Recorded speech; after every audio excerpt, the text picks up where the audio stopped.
J'espère que vous allez bien, j'espère que vous vous portez bien. On parlait tout à l'heure, nous avons commencé cette journée du 11 juillet 2025 par un décryptage et une analyse minutieuse de cette nouvelle, pas une mesure, de ce nouveau coup de folie. On l'a appelé un coup de folie du gouvernement algérien sous la houlette de ministre du Commerce extérieur Kamel Zik, l'indétrônable, l'indéboulonnable, l'extravagant, le fou directement. C'est un malade mental. Non, pour moi, c'est un fou.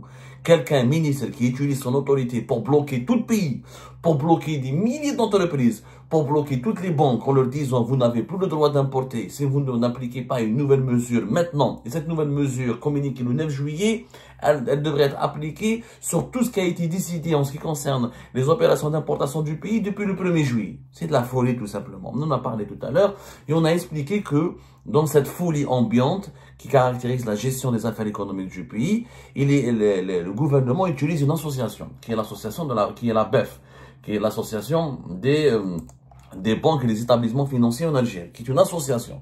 L'Algérie, c'est le seul pays au monde qui utilise une association pour donner des instructions aux banques. Pas des instructions, alors que normalement c'est la banque centrale algérienne, c'est la banque centrale, c'est la banque d'Algérie qui doit gérer et contrôler, réguler le secteur bancaire.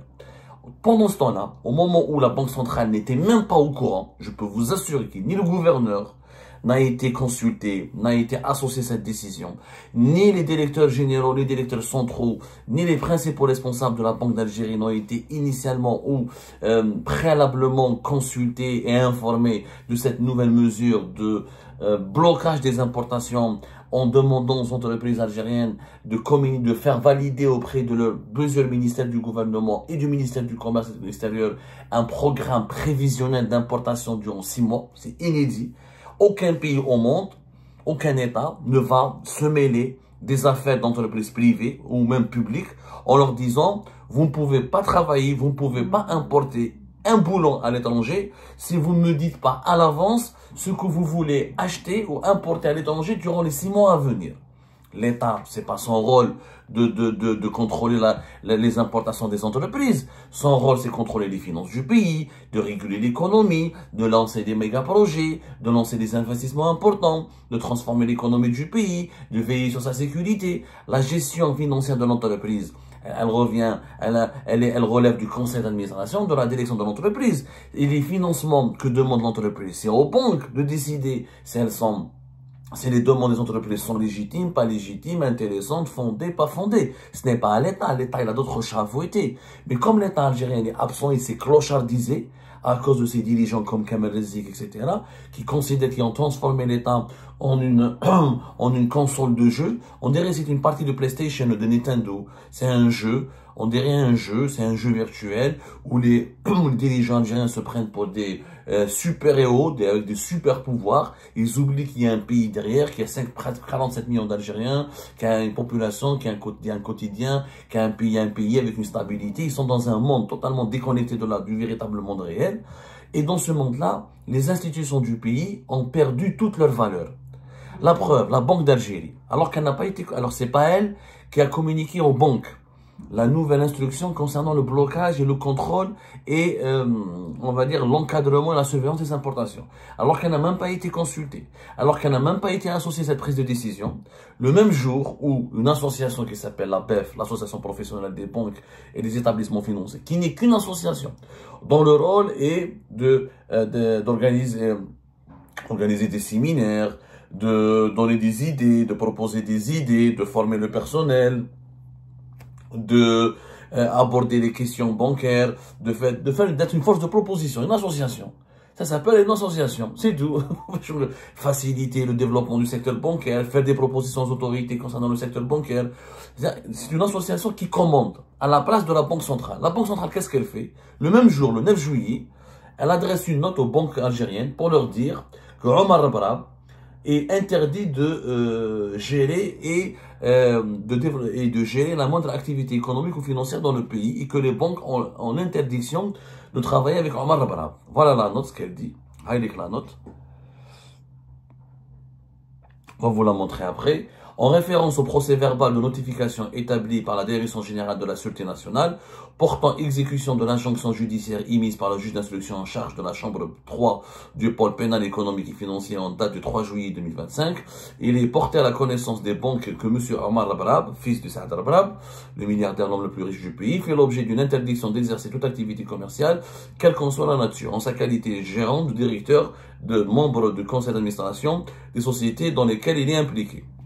Omar Rabrab, donc, n'a plus le droit de travailler depuis le 3 juillet, comme on l'a dit sur Algérie, par ton exclusivité. Un tribunal, je crois que c'était le tribunal de Sidi Mohamed qui avait demandé cette interdiction. Omar Rabrab, le fils de Saad Rabrab, comme son père en mois de mai 2023, il a été soumis à la même interdiction. Il ne peut ni créer une entreprise, ni gérer une entreprise, ni diriger une entreprise, ni siéger dans le conseil d'administration de l'entreprise. Il ne peut pas être impliqué dans aucune activité commerciale. Il peut être salarié, mais il ne peut pas être gérant.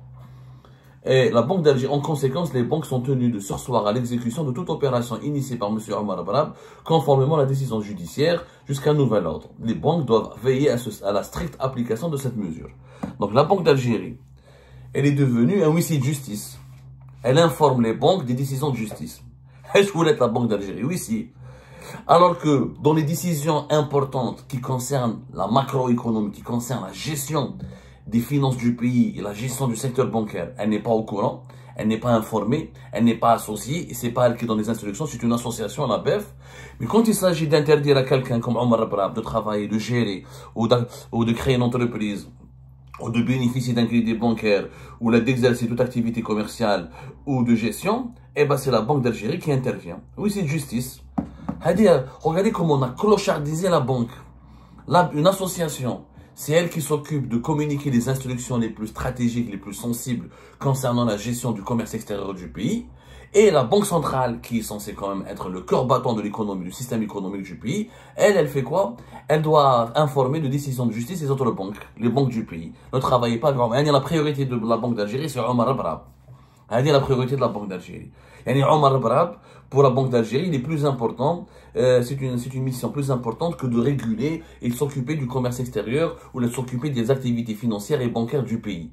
Donc, dans les décisions stratégiques, la Banque d'Algérie, elle est ignorée, occultée, minorée, rejetée, exclue, marginalisée.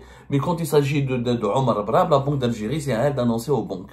Je ne comprends. Alors, dans ce cas-là, puisque la BEF a remplacé la Banque d'Algérie, il fallait laisser la BEF aussi s'occuper du cas de Omar Rabrab. Pourquoi c'est là? Mais ça, c'est une façon d'humilier la Banque d'Algérie. Tout ça, c'est pas, vous allez me dire, ah, c'est peut-être inconscient, c'est peut-être, comment dirais-je, c'est pas délibéré. C'est délibéré, c'est intentionnel. Il y a une volonté de clochardiser les institutions du pays, de les rabaisser, de faire pour qu'ils perdent, pour engendrer une perte de valeur et de repères général dans le pays. Les institutions, on est en train de provoquer leur divorce avec la population. Aujourd'hui, la population algérienne ne croit plus aux institutions.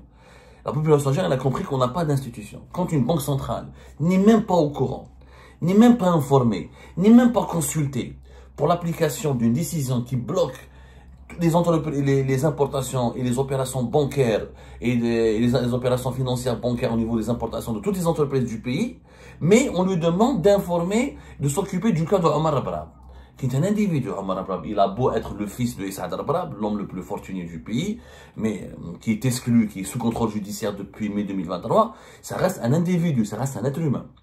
Le problème de la Banque d'Algérie, c'est de s'occuper des problèmes de famille de la famille Rabrab.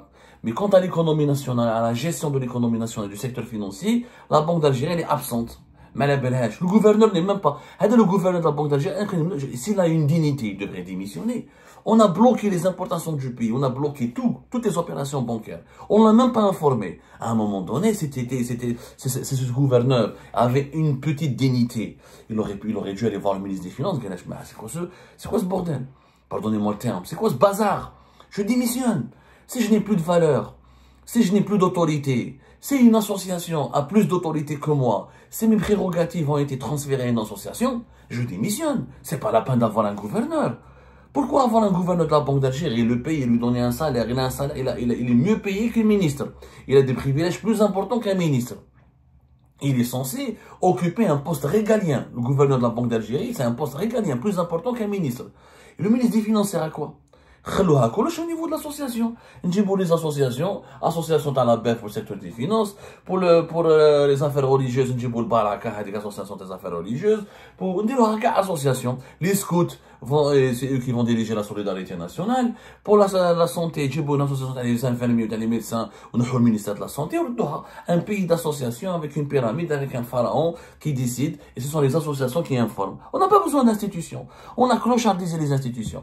Le 9 juillet, au moment où la BEF communique aux banques algériennes une décision stratégique, délicate, sensible, qui est inexplicable, qui est injustifiable, et qui n'a aucun sens, ni sur le plan financier, ni sur le plan économique, et qui va produire que des dégâts, qui va menacer les emplois, qui menace la stabilité des banques, qui menace la stabilité des entreprises. Ce jour-là, la Banque d'Algérie est absente. Mais le même jour, la Banque d'Algérie, elle dit aux banquiers de travailler, bloquer toutes les opérations de Omar Abra. Et Omar Abra, il est prioritaire par rapport à l'Algérie. C'est grave. C'est grave. Je ne remets pas en cause le bien fondé de cette instruction de la Banque d'Algérie, parce que c'est la justice qui le demande. Mais la Banque d'Algérie aurait pu elle-même s'occuper de l'affaire, de donner son avis, s'impliquer et donner son expertise, peut-être même s'opposer à la décision, à ce que fait Kamal Zik. Kamal Zik, c'est un ministre du commerce qui commande à la Banque d'Algérie, en passant par une association. Le ministre du Commerce extérieur qui passe par une association pour diriger les banques. Mais le ministre du Commerce extérieur n'est pas censé diriger les banques. Je crois que demain, la ministre de la Solidarité nationale va donner des instructions à la gendarmerie sans passer par le ministère de la Défense nationale. Et on est dans ce schéma-là. C'est comme si demain, le ministère de l'Agriculture va donner des instructions aux diplomates ou aux ambassadeurs sans passer par le ministère des Affaires étrangères. C'est ça le schéma. Ça n'a pas de sens. Kamal Zik, il n'est pas ministre des Finances. Il n'a pas le droit de s'adresser aux banques ou à une association ou de donner des instructions sans passer par le ministère des Finances. C'est le ministère des Finances qui doit donner des instructions. Kamal Zik, le Premier ministre. Ou le Premier ministre. Même Nadel Arbaoui. Le Premier ministre, il est absent. À Japon. Il est parti au نهضر عليه هذاك نادي العرباوي راني جاي لك انت نادي العرباوي راح الجابون في التوريست اكسيتيرا والغوفرنمون راه حابس سي دي اسوسياسيون كي جير لا بلاس دو مينيستر كمال الزيك سي لو لو فري بروميي مينيستر كمال الزيك راه فيس بريزيدون انا والله العظيم ما راح نقولها دون اون اوتر ايميسيون جو بروبوزي التبون يعني دالي دغوا او بوت حطوه فيس بريزيدون هذا كمال الزيك حطوه فيس بريزيدون ولا dites nous qui sera le prochain successeur.